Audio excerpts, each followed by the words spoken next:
I hate to be the next speaker. Thank you, young Mr. Langley. We expected nothing less. It was wonderful.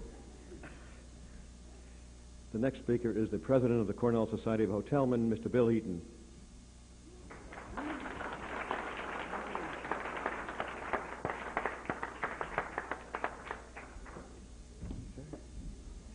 Thanks, Don.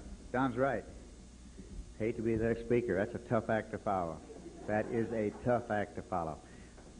As you note on the program, I'm Howland Swift, and and as a result, I have traded my salary as president with Howland's salary of $342,000 a year as director of external affairs, and he's going to take mine. I bring greetings from the international Cornell Society of Hotelmen, the organization which is buoyed up by chapters like the New York chapter, the enormous strength and the good work that New York does, and specifically the great work that New York does in honoring the people that make Cornell the great institution that it is, the Hotelie of the Year Award. And Jack, a Hotelie is most everyone you see around you. The people who make the world go round. They are Hotelies.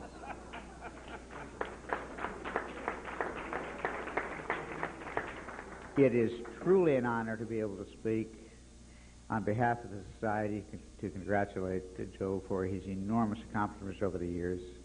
And I want to say to Dennis, I wish that my father was still alive so that I could stand and say what you said about your father. It was a magnificent act.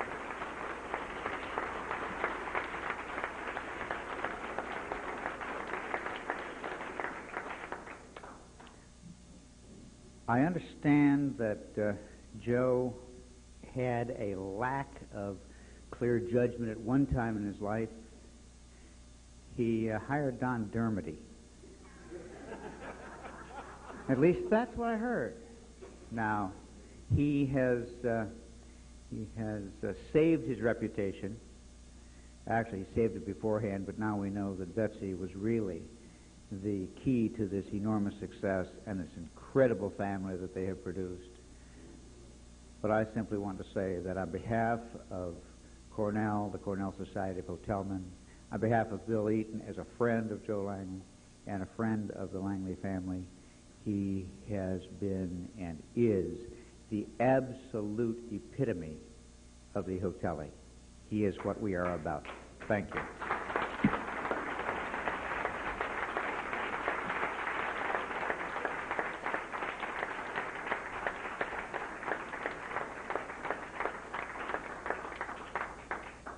Thanks, Bill. I had a few David Dittman stories prepared. First of all, he stole my name, or at least my initials, D.A.D. Well, I don't think the school's big enough for two dads. I'm not sure. But anyway, the dad is the dean now. However, I do have some revealing information for you on our next speaker. I think it was Dick Brown who wondered why I spelled my name without a D. It's why Joe Langley hired me, actually. When he saw Donal spell D-O-N-A-L, he said, this guy can't be all bad. An old Irishman. I think I'll bring him on board at this Finnish hotel, which is another story, of course. But I'm going to reveal something tonight that very few people in this world know about our next speaker. People have wondered if this gentleman even had a first name. You see, you may have questioned the spelling of my first name, but people have been saying E. It's like, and if you're in my part of the world, in Miami, Fort Lauderdale, I would say, and Howland Swift. But it's E. Howland Swift. But I'm going to reveal the truth tonight because I've known this gentleman for about 120 years, and I know him when he was Emerson Howland Swift. Ladies and gentlemen, the Associate Dean for Development of the Hotel School, E. Howland Swift. Emerson Howland.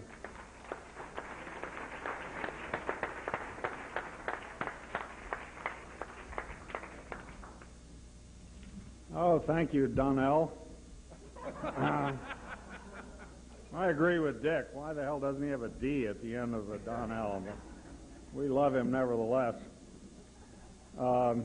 Actually, I am Bill Eaton. It is correct what you read.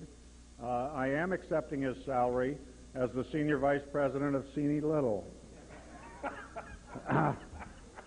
He has another job besides being President of the Cornell Society of Hotelmen, although in all honesty he spends so much time working for Cornell and for the Society and the Hotel School that I don't think John Cini has seen him in the last year or so, and they must wonder where the credits are coming from. But we love him, and he does great things for us. I bring greetings from David Dittman, who is sincerely sorry that he could not be here tonight. We had very carefully made sure that this event was on his calendar because he would not want to miss it. Unfortunately, somehow, as happens once in a while in academia and in big corporations, the academics had scheduled an all-day faculty and meeting at the highest level today, and he had to attend, and somehow that had missed the fact that he should have been in New York here. In any event, he wanted me to express his personal great honor to Joe and to Betsy, and to express all of our great appreciation from the school for Joe for being the honoree of Hotelie of the Year. The school is in good hands with David Dittman. We're lucky to have another wonderful, strong dean at the school. As I think with all of us, when we have new bosses or are involved with new enterprises, there's always a question of exactly how things will come out. I'm here to assure you that after 3 years at the helm, David Dittman has the school in better shape than probably it has been for a long, long time. We are solidly in the black. We have more applicants and more students than ever before in the history of the school. And some of you may be interested, and I don't know whether this has anything to do with the quality of the school improving or not, but for the first time in history, there are more women in the freshman class than men.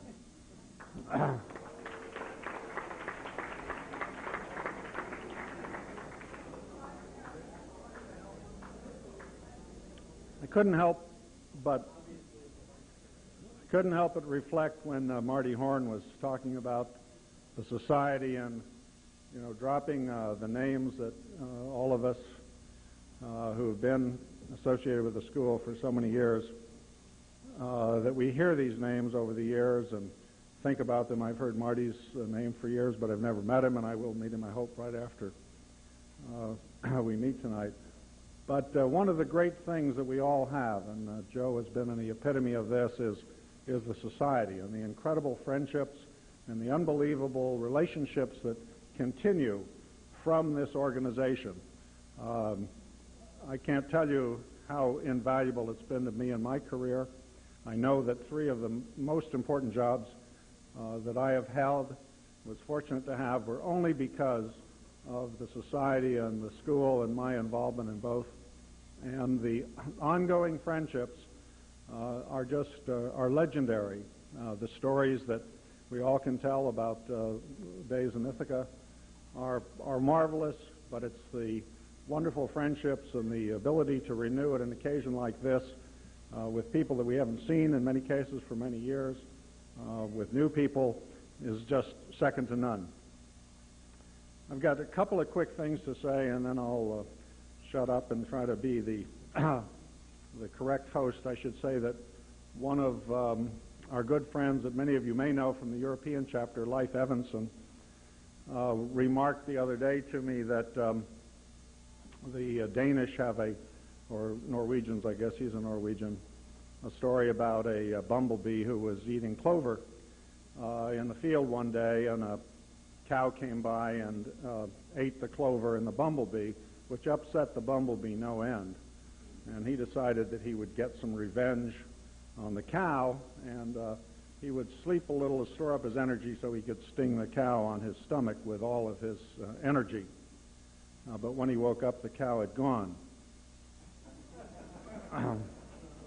Now, I'm not going to put any of that on you. but I am here to tell you that the school really is in outstanding shape.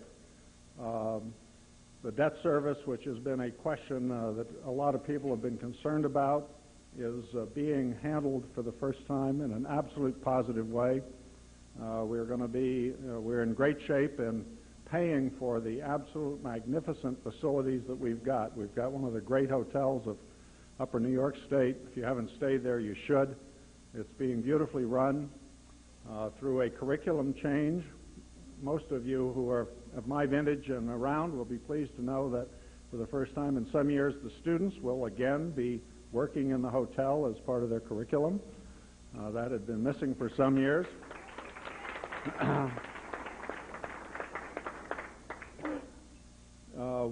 The basic courses that all of us know are important, whether it's food service, quantity, but those things that we know that we needed, accounting, are alive and well. The school is well positioned as being the management school for the leaders of the hospitality industry for the 21st century, and there's no question that our position is secure with the kind of leadership that David is giving us. He's started a new Center for Hospitality Research, which we believe will be the cutting edge, sort of the hotel school of the future for hospitality around the world. We've got some incredible new faculty on board. Basically, in a word, things could not be going better, and I think we're all proud of what we have. I say to Jack Schofield that one of the great tragedies in my mind of the school is that we have not admitted some of the obvious winners that we should have had, like himself, as a member of the school, and we missed a lot of great ones, and we're sorry that you aren't amongst it, but I think tonight we should declare you an honorary Hotelie.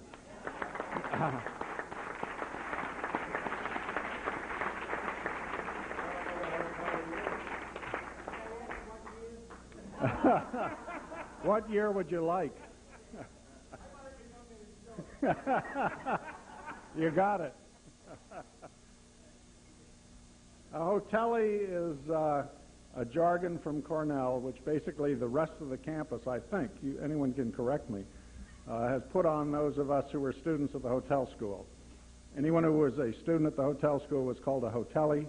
All of us have sort of adapted this as our word for those of us in the business who went to the school. Is that basically correct? And then, give a lecture on it. And then, of course, we have to put up with, unfortunately, with people like Ara.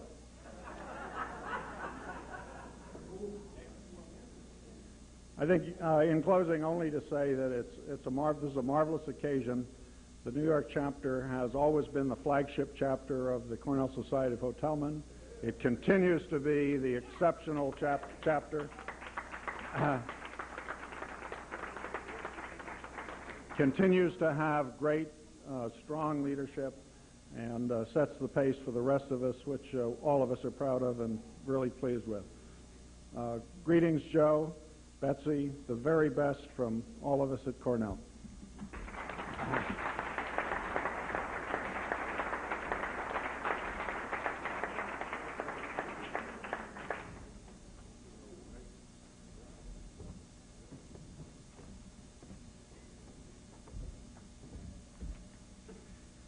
Well, I think we now come to, or at least close to the main course, at least in terms of the presenters here. You know, we've heard so many different stories about Joe. Serious, humorous, emotional, the world's greatest Irish operator of Finnish hotels, or perhaps the world's only Irish operator of Finnish. And I can attest to that. I was there, ladies and gentlemen, at the scene of the crime. But truly, you know, we're talking about a wonderful gentleman. Ever since I was called back in August, or thereabouts, feels like something about the priesthood or something here. Excuse me. The I'll make the funnies from up here if you don't mind. The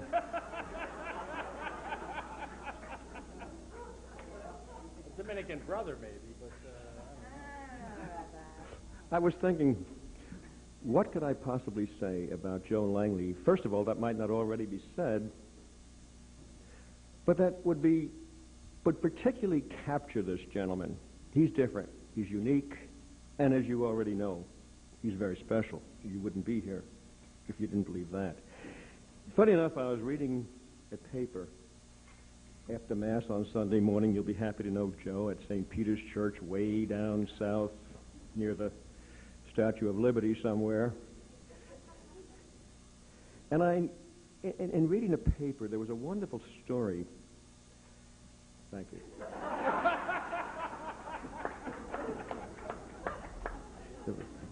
Good, clean living, folks.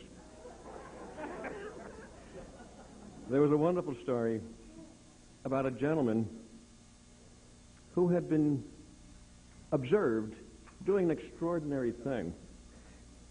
And because this woman observed him doing this extraordinary thing, she started a whole new movement in San Francisco. It's just beginning, by the way. I didn't know about it until I read the paper Sunday. I mean, literally, this is true. And somewhere